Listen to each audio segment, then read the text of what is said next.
안녕하세요. 김기동 한자입니다. 오늘은 2025년 11월 3일입니다. 오늘의 날씨가 상당히 춥습니다. 수도권에도 영하 1도까지 내려간다, 그런 얘기를 했습니다. 제가 다른 카페 이런 그런데 이제 많이 올렸어요. 요번에 에이펙 회의, 환태평양이라고 합니다. 아시아 퍼시픽 이코노미션 코퍼레이션 약자인데, 제가 보기에는 현 정부가 협상을 성공적으로 잘했다, 그렇게 봅니다. 잘한 것은 잘했다고 해야 돼요. 여당 야당을 떠나서. 내가 보기에는 역대 대통령 중에서 가장 뛰어난 지략가 대통령이다, 그렇게 봅니다. 중국에는 제갈량 여러 가지 삼국지에 나오는 전략가 지략가들이 많지요. 우리나라 같은 경우에는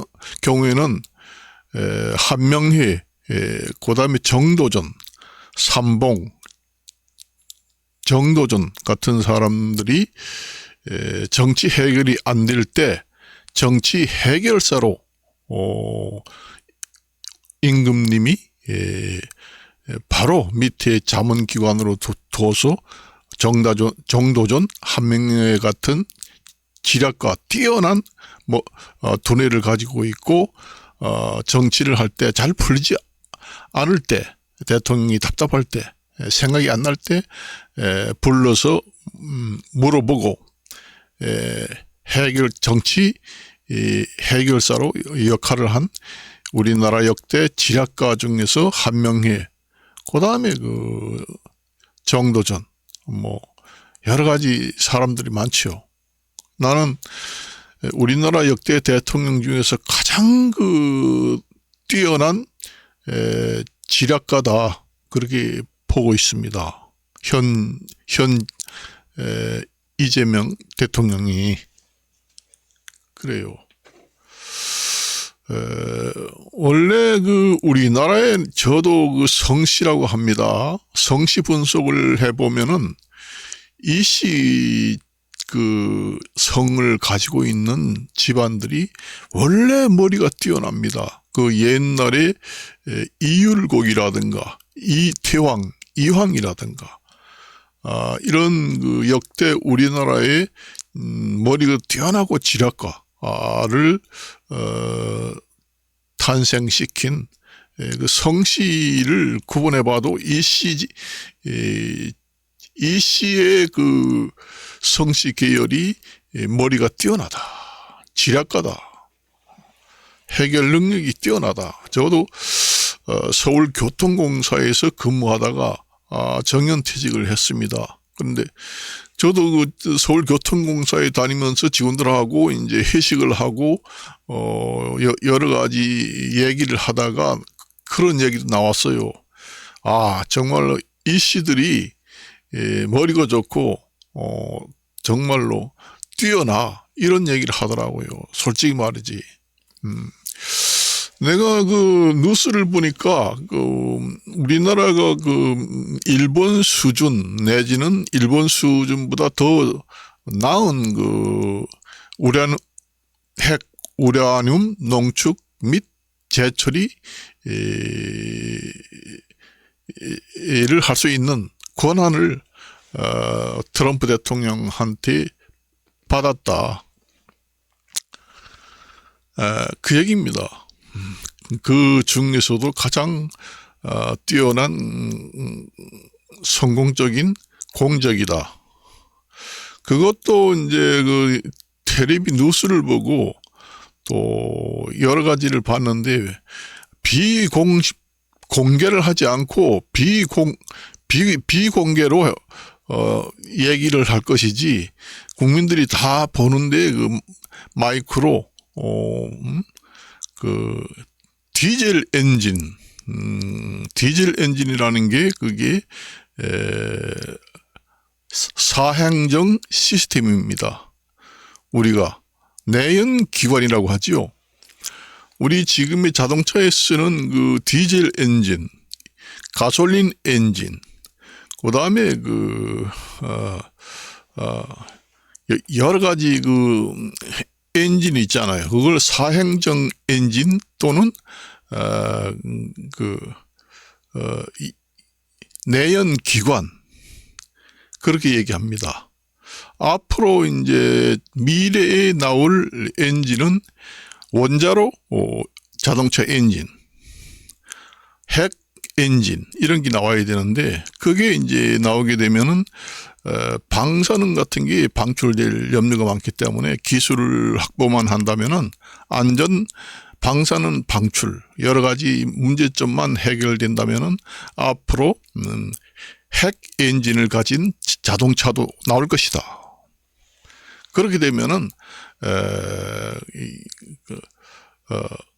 적은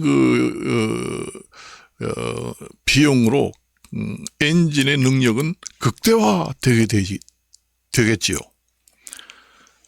그래서 이제 우리나라 같은 경우에는 잠수함 같은 경우에는 디젤 엔진은 소리가 많이 납니다. 그렇기 때문에 바다 깊숙이 잠수하려면은 소리가 많이 나기 때문에 숨어있기 힘들고 발각이 되기 쉽고 그렇습니다. 그래서 핵 원자로 엔진을 배에다가 장착을 하게 되면은 오랫동안 잠수할 수 있고 또 속도도 빠르고 소리도 없고 하기 때문에 적군한테 발견도 안 되고 좋습니다. 그래서 우리나라는 우라늄 농축 기술, 재처리 기술을 함께 일본 수준의 레벨 내지는 그보다 좋은 것을 미국으로부터 얻어낸다고 하면은 냈다고 지금 했잖아요.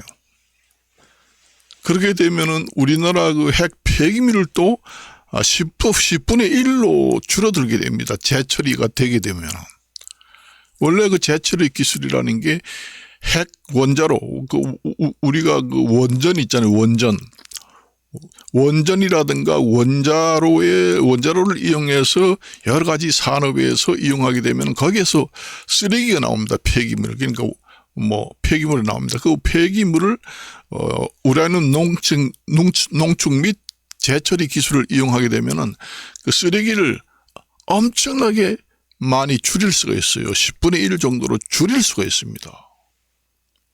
지금 포화 상태 나라라고 하는데 그렇습니다. 그래서 그 뉴스를 보니까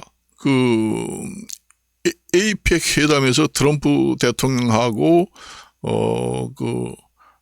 우리나라 그 잠수함 디젤 엔진으로는 힘들어서 핵 엔진을 잠수함에 장착하도록 권한을 좀 달라 이렇게 공개적으로 자리에서 트럼프 대통령도 얘기했잖아요. 그렇게 한 것은 정치인이라든가 우리나라 국민들 중에는 그렇게 공개적으로 얘기하면 안 되지 않느냐. 비공개적으로 얘기하든지 그렇게 해야지. 그렇게 하는데 공개적으로 하는 것이 더 낫습니다. 그걸 아셔야 돼요. 그걸 모르고 공개적으로 국민들이 다 보는데 얘기를 했겠어요?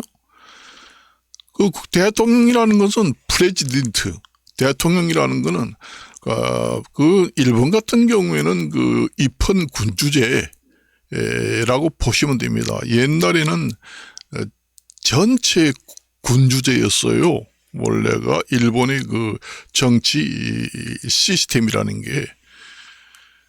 그래서 그게 이제 변형되고 수정된 전체 군주제가 입헌 군주제로 됐지요. 이거 입헌 군주제라는 것은 왕이 있고 그 밑에 이제 총리 대신 그 왕의 신하다 해서 지금의 공화국에서는 대통령이라고 부르고 그 입헌 군주제에서는 총리가 대신 총리가 대통령 수준입니다. 레벨이. 그래서 일본 같은 데는 대통령이라고 안 하고 총리라고 합니다. 총리 대신이라고 하지요. 그게 이제 글대자 신하 신자 쓰게 되지요. 총리 대신. 이렇게 총리가 우리나라 대통령과 같은 레벨에 급습니다. 그래서 그 현장에서 그렇게 얘기하는 것은 우리나라 대통령이 국민을 대표해서 그 트럼프 대통령하고 회담 장소에서 공개적으로 얘기하는 것이 맞습니다. 비공개적으로 하는 것보다. 그렇게 돼야 트럼프 대통령도 부담을 느끼고 오케이 그렇게 해주겠습니다. 이런 답변이 나올 수 있는 확률이 높아집니다. 그걸 아셔야 돼요. 국민들이 다 쳐다보고 온 5천만 국민들이 다 쳐다본다. 그러니까 우리나라 이재명 대통령이 국민을 대표해서 그 공개적으로 텔레비 국민들이 다 보는 텔레비에서 공개적으로 그 핵 처리, 재처리, 핵 우라늄 농축을 할 수 있도록 일본 수준 이상으로 권한을 주십시오. 핵 잠수함 엔진에도 장착을 하고 그렇게 국민이 다 보는데 얘기를 했잖아요. 그럼 국민들이 정말로 대통령이 그 트럼프 대통령이 저렇게 얘기를 했구나. 그러면 그 트럼프 대통령도 부담을 느끼지요. 공개적으로 한국의 리퍼블릭 코리아, 한국의 국민들이 다 보는 텔레비 공개적 석상에서 이재명 대통령이 국민을 대표해서 대표적으로 트럼프 대통령인데 직접 텔레비를 보는 데서 얘기를 했는데 트럼프 대통령이 안 된다, no 이렇게 할 수 없지요. 그 부담이 되기 때문에 그 승낙을 받을 수 있는 확률이 높아졌기 때문에 오케이 그렇게 해주겠다. 저는 그런 답변이 더 나올 수 있는 확률이 높은 그 정치 방법이다. 그렇게 높이 평가합니다. 그렇게 해야 돼요. 그럼 비공식적으로만 했다면 공개를 안 하고 국민들이 그걸 해달라고 얘기를 했는지 안 했는지도 모르고 또 했다고 해도 트럼프 대통령이 안 된다. 이렇게 할 확률이 높죠. 국민들이 보지도 않고 얘기를 했는지 안 했는지 어떻게 했는지 모르지만 미국에서 안 된다 했다니 그렇게 될 확률이 또 높지요. 그러니까 공개적으로 하는 것이 훨씬 더 얻어내는 확률이 높다. 그렇게 저는 평가를 하고 싶습니다. 그리고 그 미국 그 트럼프 대통령도 이제 그 APEC 회담 여러 가지 그 관세 협약을 위해서 여러 번 만나고 했지만은 전 세계에서 가장 관세 협약을 잘한 나라는 리퍼블릭 코리아. 대한민국이다. 그렇게 보도가 나왔잖아요. 외신에서. 저도 그렇게 평가합니다. 가장 그 해결 능력이 뛰어나고 역대 대통령 중에서 지략가다. 전국의 삼국지에 나오는 제갈량보다도 높다. 그렇게 평가합니다.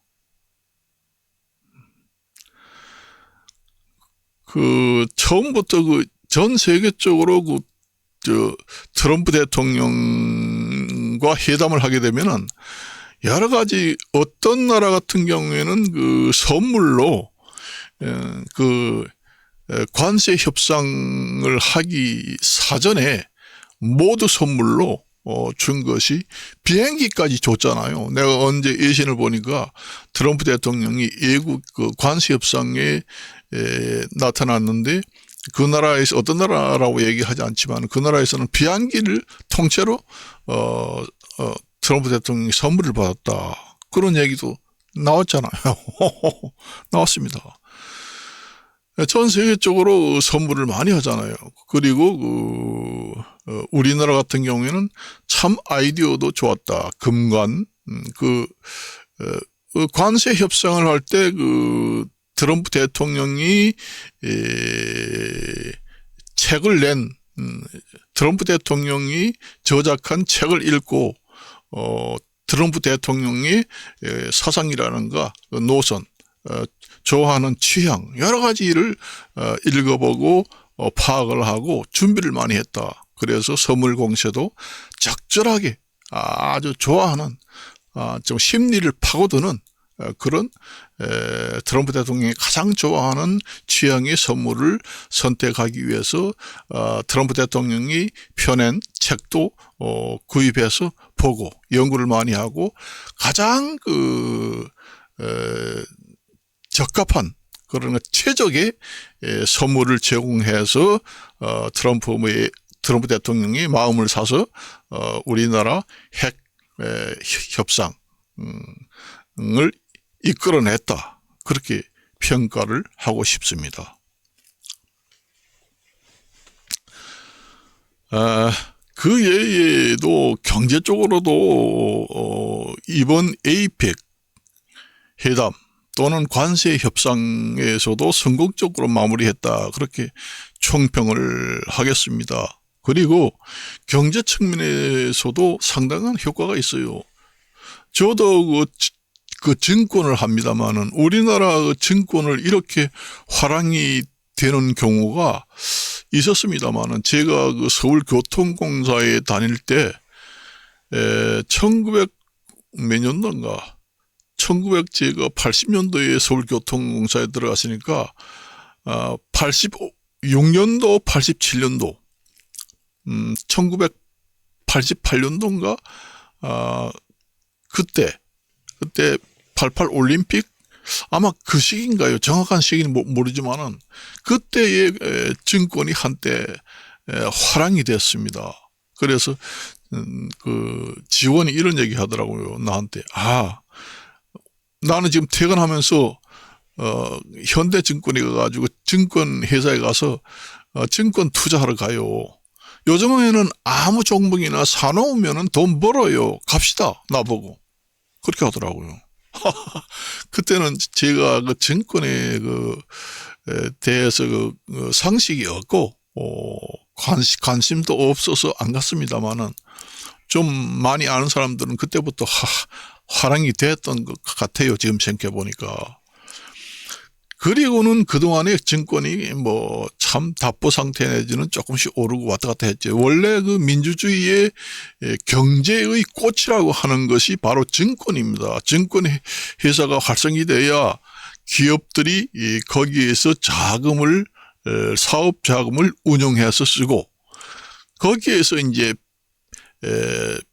배분 기능이 또 있어가지고 국민들이 증권을 사서 여러 가지 이익을 많이 보고 그럼 국민들 주머니에 돈이 두둑하게 많이 들어가고 기업들은 국민들이 많이 증권을 사서 투자를 해가지고 증권 시장이 활황을 되면은 사업 자금으로 증권 회사에서 증권을 통해서 기업들이 사업 자금을 끌어다 쓰는 기능이 바로 거기에 있습니다. 증권이라는 것이.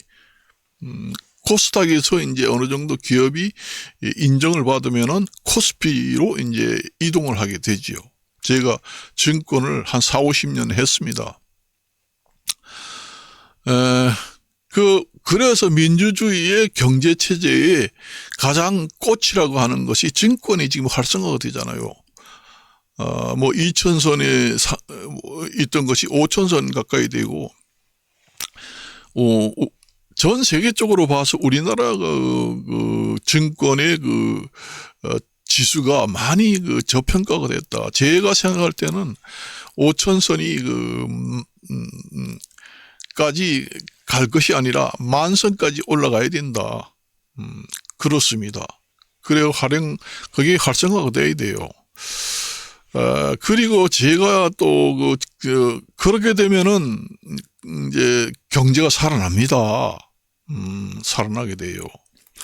그리고 또 경제가 살아나려면은 부동산 정책을 어떻게 잘 하느냐. 이번 APEC, 아시아 퍼시픽 이코노믹 코퍼레이션, 환태평양 관세 협상, 이런 것도 잘 했습니다만은 부동산 정책도 이러한 지략을 가지고 잘 해결만 한다면은 상당한 경제 성장을 견인하는 정책으로 이어질 것이다. 그렇게 봅니다. 원래 사업가들은 원래 그래요. 사업가 출신의 대통령들은 그렇게 합니다. 그래서 우리나라 부동산, 제가 1900년대에는 재건축 초과 이득 환수권 제도라는 게 없었습니다. 그때는 뭐 빌라 집, 이런 빌라촌 같은데 재건축 사업조합을 만들어서 재건축을 하게 되면 거기서 남는 이익은 국가에서 가져가지 않았어요. 재건축 초과 이익 환수 제도라는 게 없었습니다. 그렇기 때문에 재건축을 해가지고 그 재건축하는 주인한테 떨어진 돈이 억대, 2억대 이렇게 됐습니다. 저도 그때 1900년대에 서울 장안동 사만연립 그걸 재건축할 때 아파트 연립 아주 큰 연립주택 집단을 사가지고 있다가 재건축이 돼가지고 한 몇 억을 이익을 받습니다. 그때는 국가에서 재건축 초과 이익 환수제도라는 게 없었어요. 그러니까 재건축이 활성화가 되잖아요. 재건축이 활성화가 돼야 또 거기 부동산 경기가 살아나면은 일반 경기도 따라서 좋아집니다. 그래서 부동산 경기가 먼저 선행돼서 견인이 돼서 좋아지면은 일반 경기도 따라옵니다. 그 반대로 되는 경우도 있고, 그 사이클이라는 게, 그래서 내가 보기에는 우리나라의 지금의 재건축 초과 이익 환수 제도라는 것을 폐지해야 된다. 아니, 국민이 재건축을 해가지고 어느 정도 이익이 많이 나야 여기 수도권이고 지방이고 재건축 붐이 절대 많이 일어날 거 아니에요. 그렇게 되면은 별도로 주택 공급을 하지 않아도 자연 발생적으로 주택 공급이 많이 됩니다. 요즘에 서울 수도권의 부동산 가격이 많이 뛰니까 주택 공급이 부족해서 그렇다. 우리나라 주택 공급이 충분합니다. 지방에는 남아 돌아요. 우리나라 5천만 인구 대비에 비교해서는 주택 공급이 부족해서 집값이 오르는 게 아닙니다. 수도권에는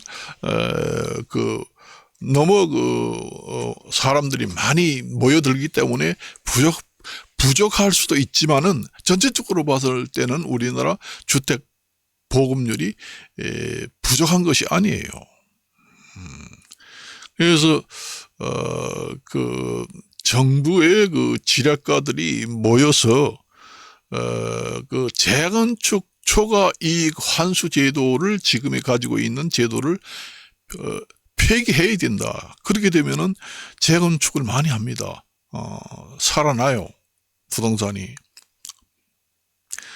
그런 제도가 있으면 부동산을 억제한다는 효과도 있지만은 반드시 부동산이라는 게 어떤 정책이 생기면은 양면성이 있습니다. 좋은 점이 있으면은 나쁜 점도 생긴다는 얘기예요. 뭐이든지 100% 좋은 것은 없어요.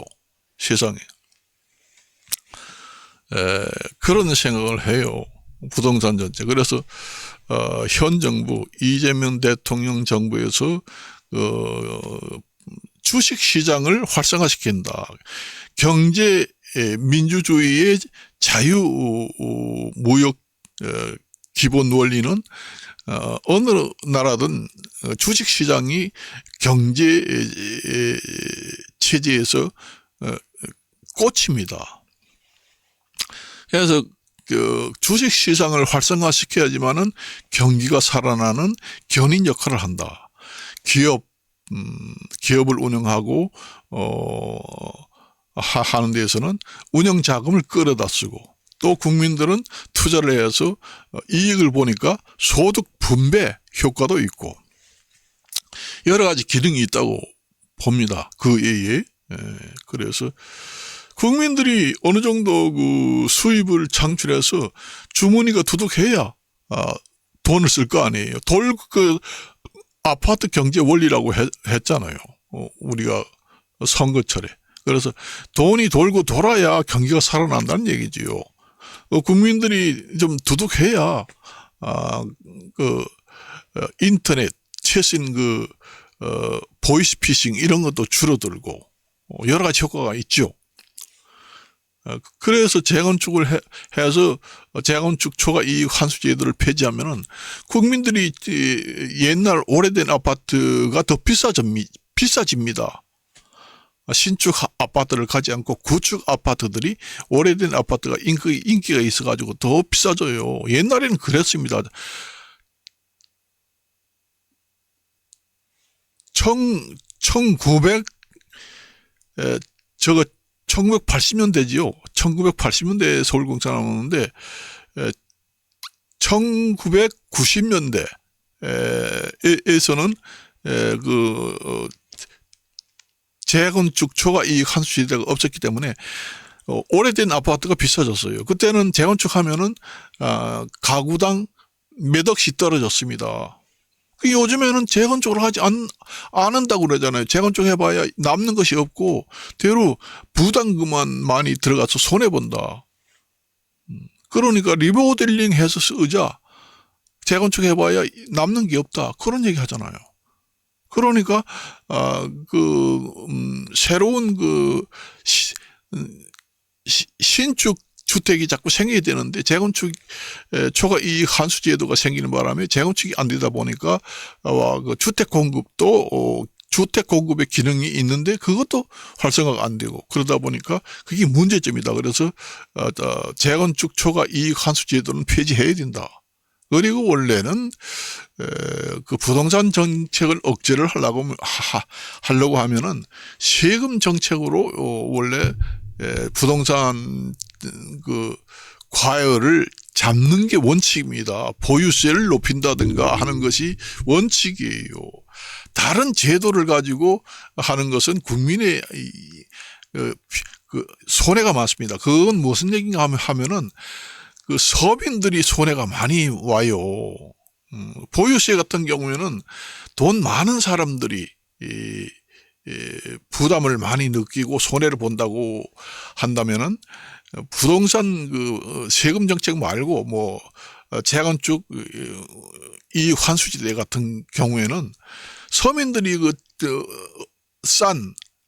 다 쓰러져가는 주택을 많이 사잖아요. 그런 사람들이 재건축을 해가지고 돈을 벌 수 있는 기회가 된다는 얘기죠. 그러니까 서민이 이익을 많이 볼 수 있는 정책은 폐기하고, 그 다음에 돈 많은 사람들이 돈 가지고 있는, 돈을 벌 수 있는 부동산 정책을 억제하는 것은 세금 정책이다.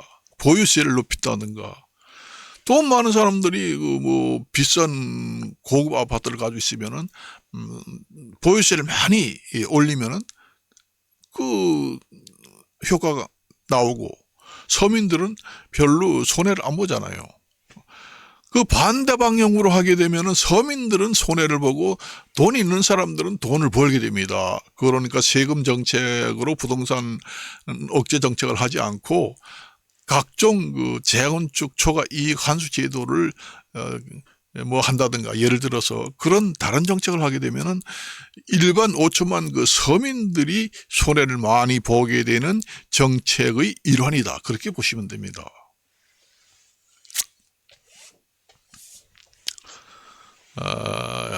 여기서 마칠까 합니다.